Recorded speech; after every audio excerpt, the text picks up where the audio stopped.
Welcome back to the newspaper review this morning. If you are just joining us, we have looked at the headlines on the Punch newspaper and COVID-19 updates for today. But for this moment, we're joined with our guest live in the studio. Thank you for joining us, Sheson Kwade. Good morning, Esther. Good morning to viewers this morning. My pleasure to be here again, even on the Monday morning. Yes, it's so good to have you here on the Monday morning. I like to ask first things first. What is the situation of the road in Lagos? The NURT situation.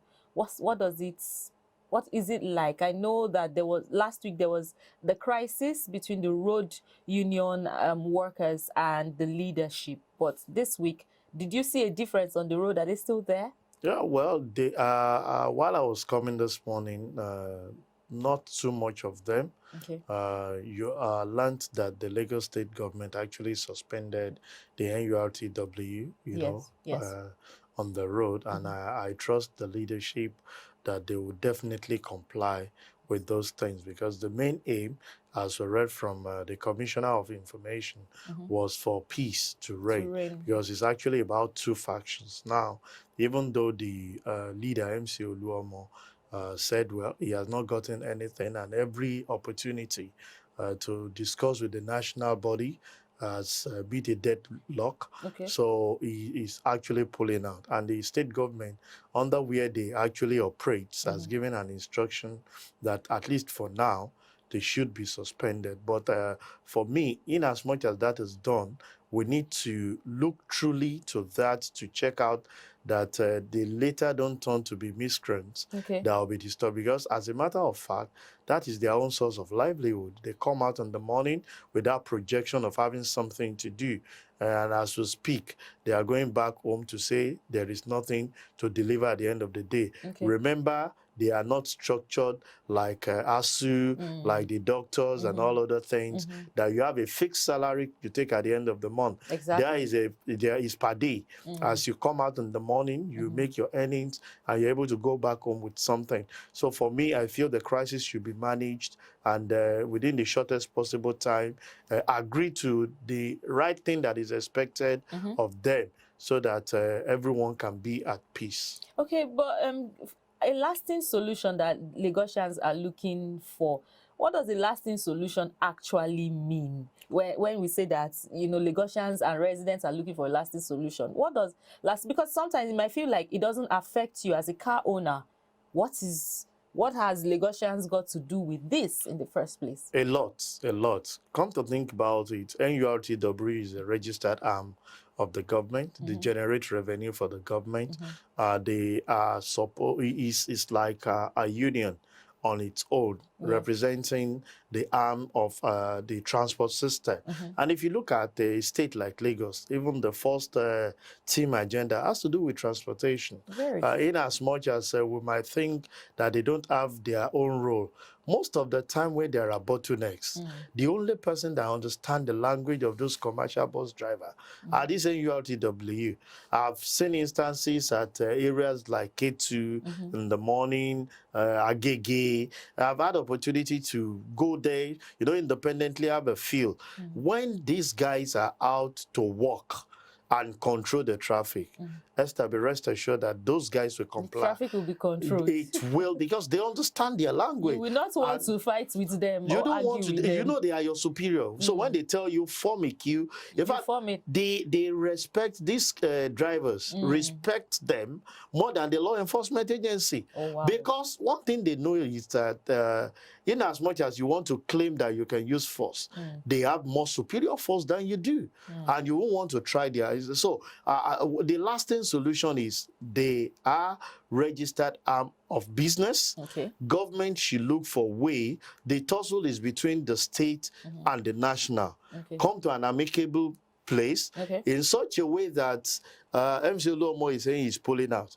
If he's pulling out, that means he's forming a parallel possible government with the registered NURTW. And whether you like it or not, those ones from the national, we have their loyalists that will crave for power too, to say, okay, well, if MC Oluomo is pulling out, let him pull out of NURTW and go and register his own. Then we will stand our ground to be your representative here. Oh my. And I think that is the area the government is actually trying to manage, to make sure that every grievances between the national and the state is settled amicably, so that we don't have another arm. Yeah. You know, we already have the road transport workers, yes. we have the NURTW that are in charge of vehicles. Yep. So by the time he pulls out, That will nothing be a other third thing, union. a third union.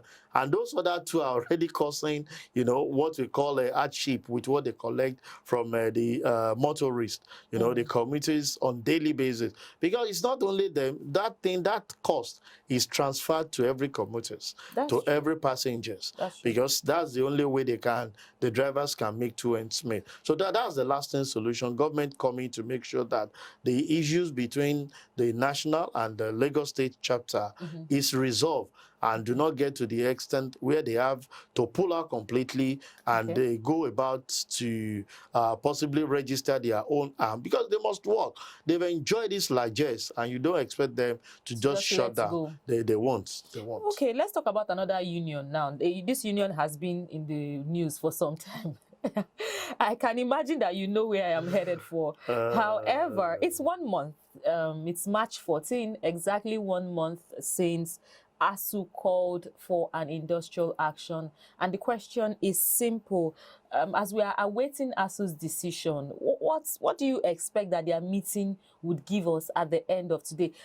Let's not forget that the clamor is majorly financial. There's a lot of financial arguments that what our professors and lecturers are earning is minimal compared to people in other professions, especially in politics. Let's not even do that comparison now. But I like to say that as we are awaiting ASU's demands, what do you want ASU to do before they even make the next decision? What do you expect from their decision? First and foremost, it's quite disheartening that we find ourselves where we are. Okay. Because it seems our leaders who have enjoyed the largesse of this country, and majority of them had free education, continuous, refuse to do what is needful, knowing fully well the power education carries. If you actually want to make progress as a nation, even as a family, education is key. I remember while we were growing up, they say if education is expensive, try ignorance. You won't want to pay for the ignorance under this education. But what have we seen? We've been seeing forth and back issue between the ASU, the union representing the lecturers and some of the people that are saddled with this responsibility, and the federal government. And you ask yourself, what is the major thing? I remember then UFTA and IPPIS was a major bone of contention between the two parties. And I asked myself, if I need to set up something for you, like we do in the private sector, I want to have an application that will run in the organization. The first thing you do is to have the buy-in of the users. Because it's not going to be used by you. It's going to be used by those certain departments, units, you know, and everybody will make their own position known. What do you want in this development? What are the areas of concentration? We saw that there was a gap. I think at the beginning, ASU yielded to the IPPIS stuff. When they got to the middle of it, they discovered that there are certain things that were not beneficiary to them, most especially in the area of their sabbatical and the things that they go, and discovered that that thing was actually shortchanging them. And because, you know, IPSA goes to TSA stuff, it gives a little bottleneck of them retrieving some of this money. So they feel they desire independence as an arm because of the way their things are structured. And I feel, to me, personal, is part of the wastages we're talking about.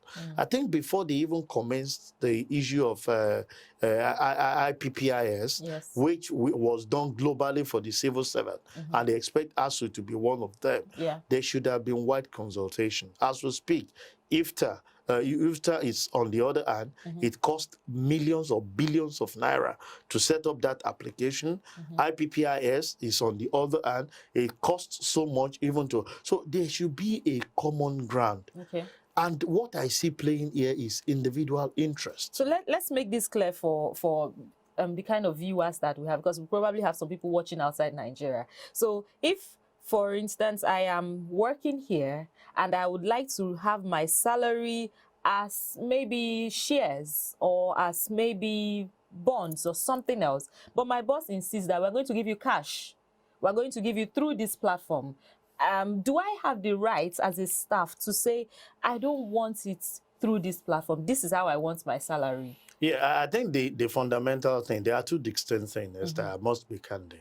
Because here you have what you have signed, you As know, an as an agreement in agreement my with contract. your employer. Yes. But for ASU, they feel they've enjoyed so much autonomy Okay. before now, and consolidating them to join the other arms of civil service, it's pretty difficult. And that's where we are having the rancor between them of saying there are certain things that we enjoy that are beneficiary, but are not created or catered for under the platform that which we are setting up. Okay. And that's what actually took me back to what I said initially. While you are bringing this up, you should have had an input. What are the basic things that you need in your department, in your unit, in this, so that as the developer is developing some of these things, he can cater and care for it. So you're saying that the IPPIS is not catering for the sector as education? It doesn't have the full fledged of what the professors, what the lecturers are actually. In fact, the major bone of contention then, when I was following the story, has to do with their sabbatical. Okay. The way, you know, so many of them operate from 1, 2, 3 universities, Yes. you know, to make ends meet. And IPPIS does not have the facility. It takes you as an employer, an employee of a specific Single place, university, you know, okay. university. Okay. So all those other PP that are being done are not being catered for. And those are areas where they get their own little income to add to what the government is giving. Just before we move out of that story, so what you're saying is that if a lecturer leaves from maybe University of Lagos to go to maybe University of Ibadan on sabbatical leave, the IPPIS may not capture that he's still working. It's not only in the area of sabbatical. Okay. Even where they do, you know, lecturers lecture in Unilag, they go to LASU, still lecture. Yes. They go to IFE. Some do weekend PP, part-time, you know, lecture. Yes. All those things are embedded, you know, on a platform. Okay. But with IPPIS, my understanding is that you are known to be a staff of Unilag. And that is the only area where those payments can be credited to. When you go to those other areas, we need to see you as a staff there too. And that will be a conflict, you know, on their part of saying we are guiding against ghost worker. So why are we seeing you in 1, 2, 3, 4 places? But that is something I expected if they have sat down together to understand that no lecturer sits in a particular place and say this is just my place of employment. They go around to impact knowledge, because we have that shortfall even in that sector. And those are areas that they should have integrated. And that's their major bone of contention, to say, no, we'll stick with what we have that has actually been catering for some of the things that has been operational, as against what you're bringing. This is a very huge one, because I can clearly see that it has to do with how their system is run without even letting them know that this is what we're about to do. So you can be rest assured that it's not something that we are going to overcome within the shortest possible time. Let's move briefly away from education. If you can just do this in 2 minutes. So businesses hit with 96.4 trillion naira. We're talking about power failure now. First is the data and then the amount. I've asked small and medium scale businesses to probably let us know how the power failure is affecting them across our social media platforms. So let's talk about this very, very shortly. Power failure and its effect on products and services in Nigeria at this point in time. Esther, it's not something I love discussing about, because it's huge and it's deep. You need to see the cost of some of the things. When you talk about power, you have the major electricity. As we speak, we learned that the Minister of Finance said the subsidy on electricity has actually been removed. And we have to pay more for electricity. That's one. That's even electricity that is not available as expected. People have have been clamoring that we have so much of estimated billing that is not considerable, for them to pay. Okay. Two, people have alternative power supply. And what do they make use of? Petrol and diesel. I'm sure you are aware that the cost of a liter of diesel as we speak is over 650 naira. Okay. And so many agencies, so many organizations making use of this. As a matter of fact, maybe from Wednesday, you may not see bread to eat again.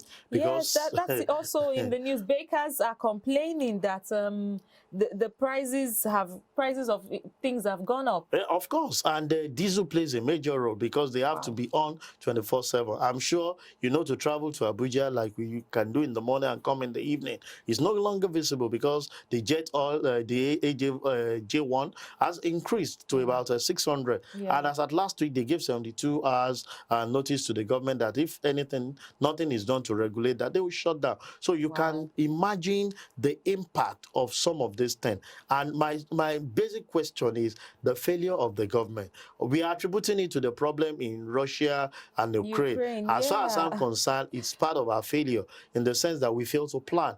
If we have our refineries working and we are processing some of these things locally, as a matter of fact, it's a time for us to celebrate because the cost of crude oil has actually gone up. As at the time they were budgeting, they budgeted about $65 per barrel. As we speak, it's over $130 per barrel. And that's enough for them to make sure that we enjoy. But what do we get? Because the price is increasing globally and we are not refining air, the cost of bringing those products in keeps increasing. Because when I said to you at the current price of your raw material, when you want to sell back to me, the price will increase now. Just the same way an average person who makes use of generator has an increase in the supply of diesel. So when he wants to send the end product to you, the price will definitely increase and everybody will buy to it. So what we are actually asking the government to do these days, let's look back. One of the promises of this administration is to make sure that the refinery is put to right use for us to benefit from. But as we speak, we cannot even point at one. The only survivor or the thing that we are all hanging on is Dangote to start. Well, we wait till that, but I can tell you that the businesses are not smiling. I have one. As at last week Monday, I bought diesel at 627 naira. Okay. I don't know what they are going to give to me this morning because the power supply is not there. So we now have to start rationing the use of power supply so that you can even break even with your businesses. And this is why we see so many organizations leaving the country to go as far as Ghana and set up their organization, which is quite disheartening. Thank you so much, Sheson Kwadi, for your time this morning. I appreciate greatly for having me.